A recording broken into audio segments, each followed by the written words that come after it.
Today's a unique blog in that this is mostly for the unfaithful that deals with shame, that deals with despair, that deals with feeling like I have messed up my life so bad, either God or the universe or my purpose is squandered and I'll never be used for anything ever again. This also has an element to the betrayed so that you can understand those same principles, because I think you can be a betrayed spouse or partner and feel like my life is in such shambles, I don't know that I'll ever be capable of doing some of the things I've dreamt of doing. And incidentally, infidelity, though it wreaks havoc on your life, as you heal, you'll find new dreams that you never thought were there. You'll find new purpose. You'll find new ways of helping others heal that you never really were even aware of until you went through this devastation. But this is also for helping you understand some of the journey that Samantha and I have been through and what it's done to me. This one gets pretty personal, but I think I'll be able to stay too emotional as I share the story. But a long time ago, Samantha and I went to a concert. It was an up-and-coming country artist here in Austin. We went together and it was a lot of fun. It was an artist that isn't super well known, so the concert wasn't massive. I think it was probably 5,000 or 6,000 people. We went. I didn't really know too much about him. I knew Samantha listened to him a lot. I heard a couple of his songs. Okay. Didn't really know much more than that. The opening band's there, and we're in this concert, and this guy comes out, and he's got a great band, and he's a phenomenal artist. And it's a great time. Incidentally, there's a moment where you'll love this about Samantha, but it was kind of general admission. We're standing there and some people kind of moved in front of Samantha. Samantha wasn't really happy about that. And I was like, uh-oh. And so they were two kind of big individuals and she just stood right behind them and got super close. And I said, hey, kind of move over to this side and I'll stand here, it's okay. And Samantha's kind of like, after all that Samantha's been through, Samantha does not get pushed around. And she was like, I'm not moving, I'm gonna stay right here. And they're gonna know. And I said, yes, but what you don't understand is that if this goes south, I have to fight them. And listen, I've grown up and had a lot of fights. I've lost a lot of fights. I've won a few, but I've never given up in a fight. And so I'm like, yelling while the music is playing, you don't want me to do this because this is going to go bad.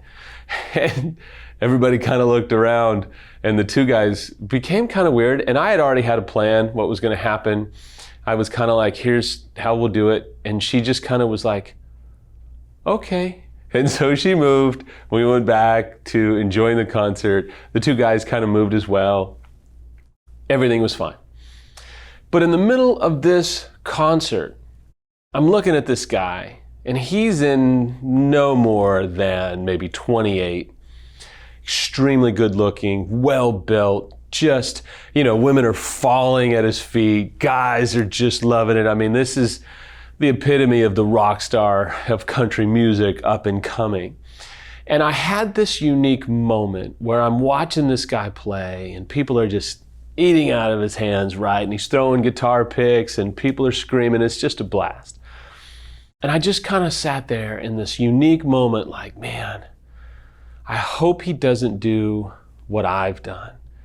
I hope that this kid doesn't make the mistakes that I've made.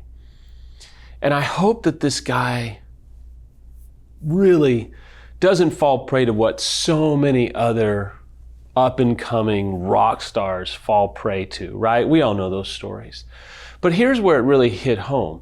When that used to happen early on, whether it be concerts or whether it be people that we used to run with who are very successful artists or successful entrepreneurs or things like that, when I would come in contact with those people or when I would be within arm's length or experience moments like that, for some of us unfaithful, it becomes a dark moment because we look at our own story and go, man, look at what I could have become.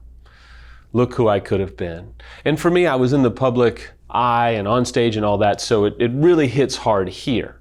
And I say all this not for you to go, whoa, Samuel, you're the man. No, I say all this for you to say, okay, this is part of the journey of the unfaithful when they kind of bottom out.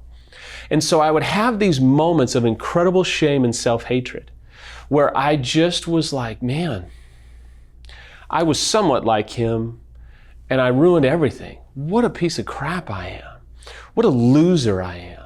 What a failure I am. I'll never do anything of significance again.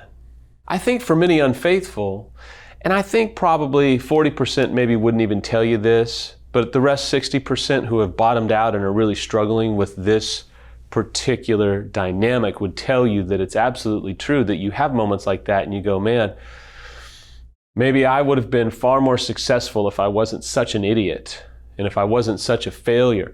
And it's a voice that we speak to ourselves, and it's something that washes over us time and time again. But in this moment, Samantha and I are arm in arm. She's singing at the top of her lungs. She knows all the songs, right?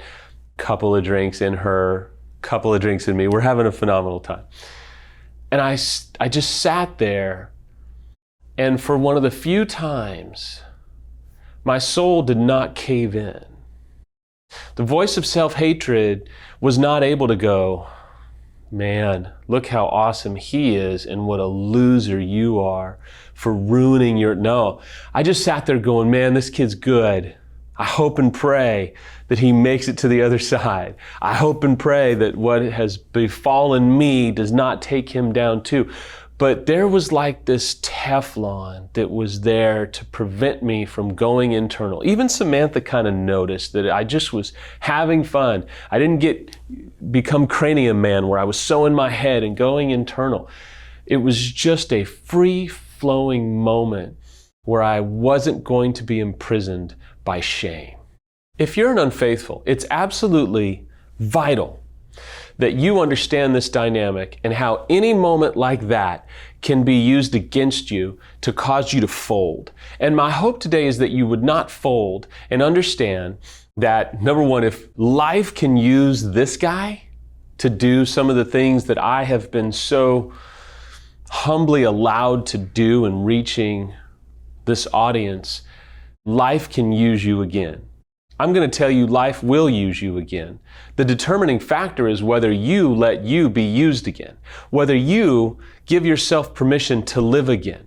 It's going to require healing. It's going to require you bottoming out, having very confrontational moments with yourself and your choices and your failures and your weaknesses and your wounds, and doing the hard work, because I promise you, your impact is not over. The ability to be used for good, for meaning, for impact is certainly not over, but you are going to have to do the heavy lifting. You're going to have to do the work. If you're a betrayed spouse, I hope that this opens up your eyes to a struggle that the unfaithful, at least a pretty prominent batch of unfaithfuls, deal with, both men and women. Sure, not everybody lives in the public eye, and that may not be the dynamic, but the dynamic of feeling like I have so messed up, I'm beyond redemption, is very real and very true. And I just want to appeal to you, the betrayed, and let you know you're not so damaged that you can't be effective again. Whether it be that you are a part of a group or a ministry, an organization, or whether you start a group or an organization to help those who have been through this. I really truly believe your best, most present days, not your best unaware days, those were behind you because you're unaware probably of the pain and the sorrow and the hurt and how present you are with yourself now. Look, the best present, most meaningful days are ahead of you. You're going to be able to do things that you never thought possible. You're going to be able to affect people and care for people in ways that I don't know that you would have been able to until you experienced this amount of awfulness.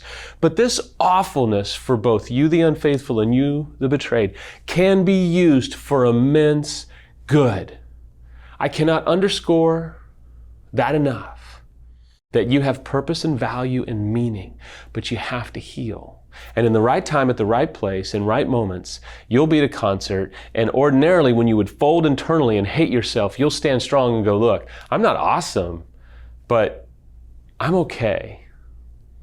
And I don't have to hate myself. I've forgiven myself. I'm loving myself and allowing myself to live again, despite the pain and the hurt that I have had to wrestle with.